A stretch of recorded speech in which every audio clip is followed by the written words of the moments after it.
One self-made millionaire, Jay Gatsby, and the reason high-value men still end up alone.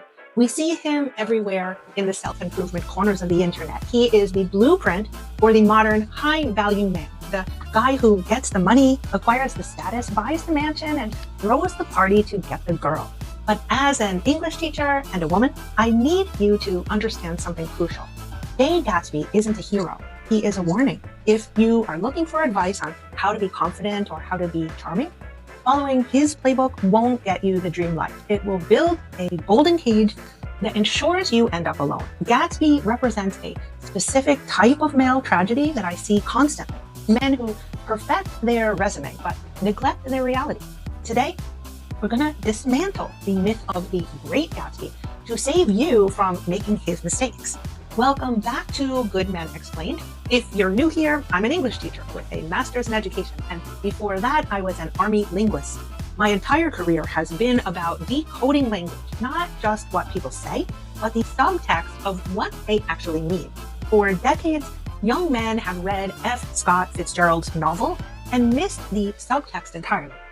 They see a tragic romance. They see a man who pulled himself up by his bootstraps to become worthy of the woman he loved. But when we look at this through the lens of psychology and the female gaze, we don't see a romance. We see a horror story about performative masculinity and a psychological trap called limerence. We are going to break this down into 5 specific lessons so you can spot these behaviors in yourself. We'll explore why Gatsby's version of self-improvement was actually self-destruction and why his attempts at how to be charming actually made him terrifying to the woman that he wanted.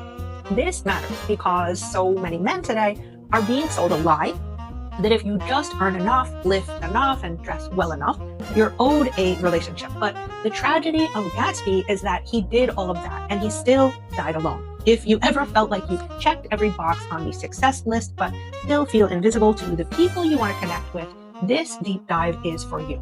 Let's start with the first failure, the mask. This is one way the alpha persona fails at true authenticity. Jay Gatsby doesn't actually exist. James Gatz does.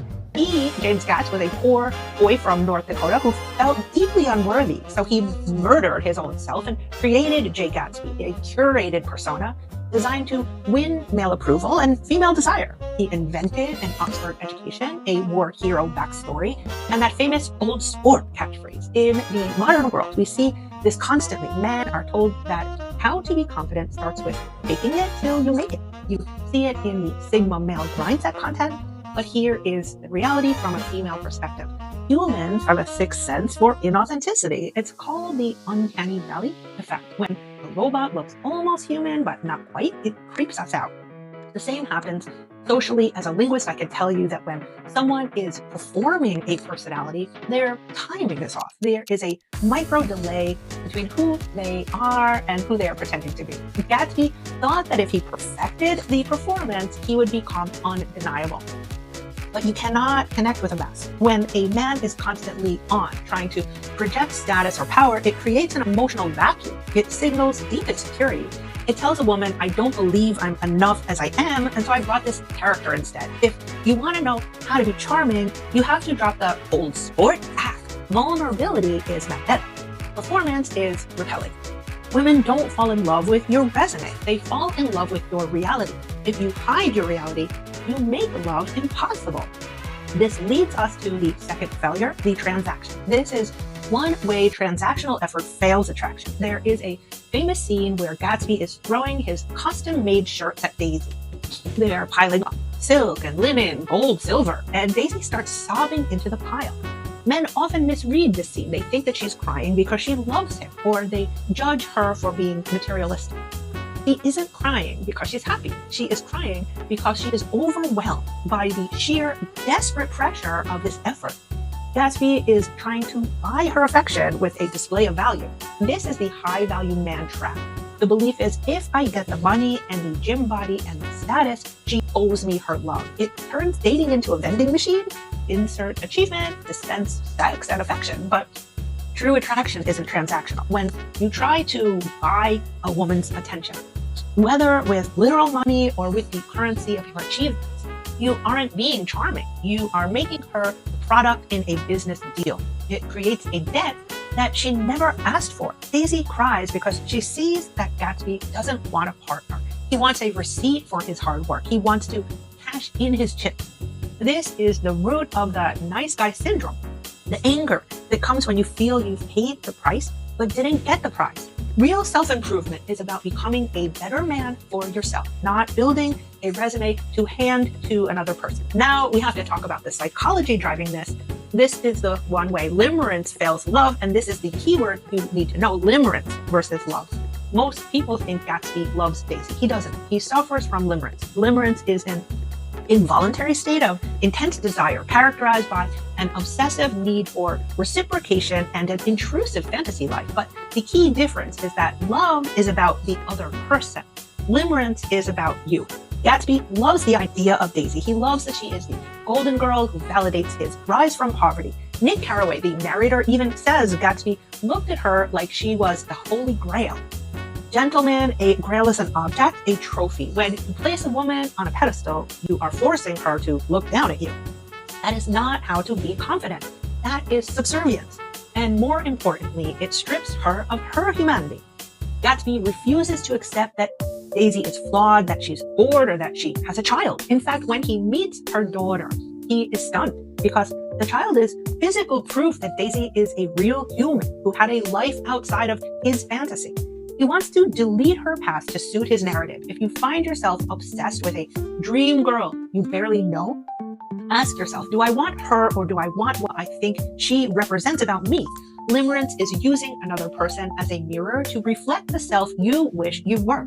This brings us to the fourth failure, and this one is crucial for your personal self-improvement. This is one way the when-then thinking fails the present. We all know the symbol of the green light at the end of the dots. For Gatsby, it represents the orgiastic future of where he gets everything that he wants. He spends his entire life staring at that light, ignoring the reality of the present moment. In the military and in teaching, I see this mindset ruin people. It's the I'll be happy when trapped. I'll be happy when I get the promotion. I'll be confident when I lose 20 pounds. I'll be worthy of love when I buy the house. Gatsby couldn't enjoy his parties. He couldn't enjoy his wealth.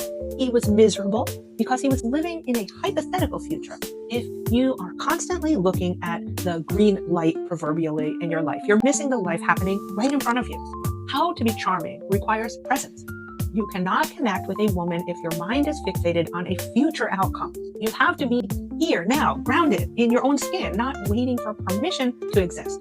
Finally, we arrive at the most dangerous failure and the one that actually destroys his chances.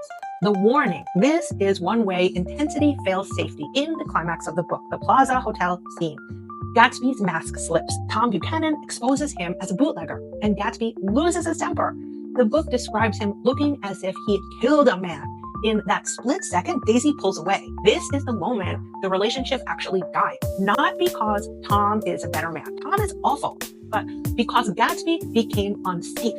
Women prioritize emotional and physical safety above most everything else. When Gatsby's nice guy mask slipped and revealed the rage underneath, he became unpredictable. Obsession is not devotion. It's a threat. If you cannot accept reality without exploding, you are not being passionate, you are being unsafe. And this brings us to the final, most critical lesson. And this is what I need you to understand. Intensity is not intimacy. Obsession is not devotion. It's a threat. If you cannot accept reality, if you cannot hear the word no without exploding, you're not being passionate. You are being unsafe. Don't be the man who builds a castle to hide who he really is. Be the man brave enough to be seen.